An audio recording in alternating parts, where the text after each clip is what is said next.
Kining pagkahaligi nagsimbolo ni og kalig-on. Si Pedro og si San Pablo tawag sila duha kahaligi sa simbahan nga Katoliko. Ang atong ebanghelyo nagsulti nga gitukod ni Hesus ang simbahan ibabaw gyud ni San Pedro nga iyang gitawag og bato. Okay, kanang Simon man tato iyang pangalan niya, nahimong Pedro or Petros, rock man na siya or bato. Unya gisaad ni Hesus nga dili gyud mabuntog ang maong simbahan bisan pag ang kamatayon maoy mo atake niini. Ang una natong pagsabot makaingon kita nga dili mamatay si San Pedro. Pero dili din na mo ipasabot. Matod pa diri sa atong tubag sa Salmo, ang anghel sa Ginoo magluwas kanila nga mahadlokon kaniya. Ang kaluwasan nga gihisgutan dinhi makita nato diha sa kinabuhi ni San Pedro og ni San Pablo. Una, wa luwasa sa pagantos. Si San Pedro gipriso, si San Pablo gipriso. Ikaduha, wa sila luwasa sa kamatayon. Si San Pedro gilansang sa krus, si San Pablo giputlan sa liog. Di ana sa atong ikaduha sang pagbasa. Unsa man di ay ang kaluwasan nga ihatag sa simbahan, kaning luwason ta gikan sa kahadlok, sa pagantos o sa kamatayon.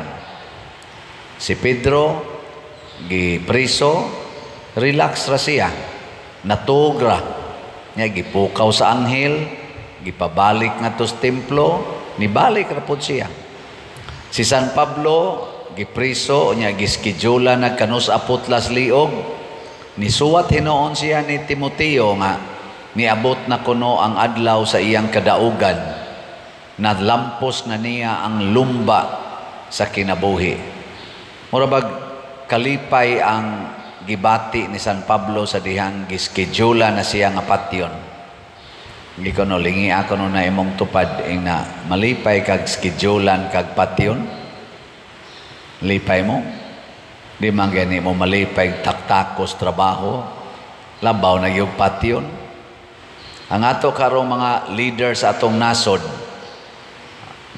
Marcos man o Duterte o diri sa mga tawagan na ilang lini nga side, kumusta ka sila? National man or local nga leaders, malipay ka sila paantuson, malipay ka sila og patyon para sa nasod. Murag duda ko, murag dili gyud. Mao na kanindot unta kung makabatuntag mga leaders nga naay kanibang kalig-on sa paghalad sa ilang kaugalingon alang sa kinabag-an nga tao. Og mahitabo ra ni kung kita mudawat og mosunod ni Kristo. Munang si Jesus ang iyang yung pangutana, kinsa man kuno ko para sa mga tao. Ang mga tao, lain-lain lagtubag, pero ang mga apostoles, pinanguluhan ni Pedro, ligon kay ngiyang tubag, ikaw ang Mesiyas, ang anak sa Dios nga buhi.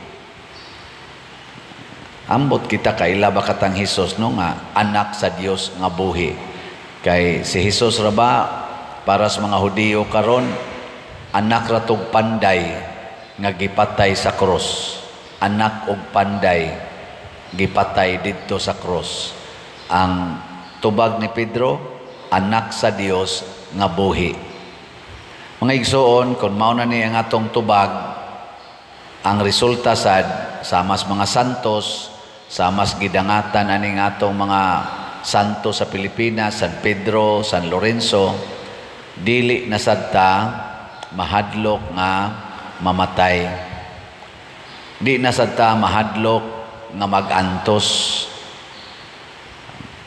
Nahinomdom ko pag ordin ako pagkapari ang akong kantamisa pista ni San Pedro ug San Pablo kaning ni arong atong gisaulog 21 years ago.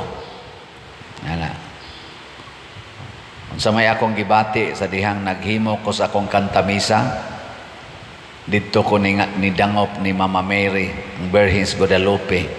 Ingon ko, mahal nga Birhen, tabangi taon ko nga di ta ko mahadlok magantos og mamatay aning akong gisudlan nga bukasyon sa pagkapari og kining gasas pagkapari ako unta ning mapuy-an hangtod jud ko mamatay. Sa inyong paminaw 21 years naman ko karon, inyong tan-aw nakapuyo ba ko sa akong pagkapari?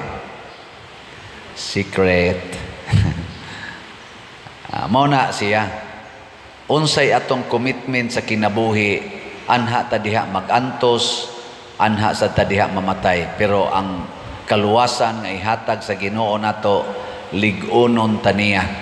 Mo nang di ta maghuna-huna nga ug magantos na ta nga wa ta tabangis Ginoo, gitabangan ta pero dili lawasnon.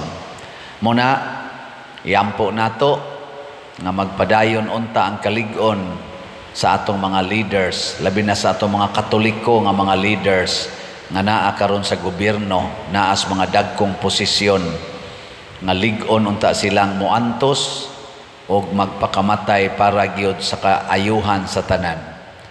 Dili mupaantos labaw sa tanan, dili unta sila mupatay.